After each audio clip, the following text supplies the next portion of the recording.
আমার খুব খারাপ লেগেছে যখন আমি দেখেছি বিজয় সরণির সামনে শেখ মুজিবুর রহমানের যে মূর্তিটা ছিল, দেখি অসংখ্য মানুষ সেই মূর্তিকে দড়ি বেঁধে টেনে ইঁচড়ে ফেলে দিচ্ছে।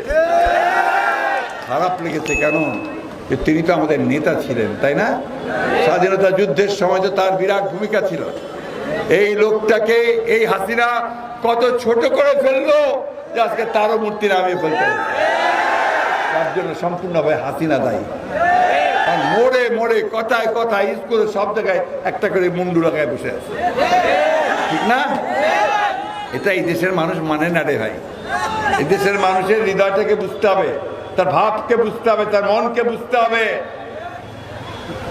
অহংকার সহ্য করে না মানুষ, আল্লাহ সহ্য করে না।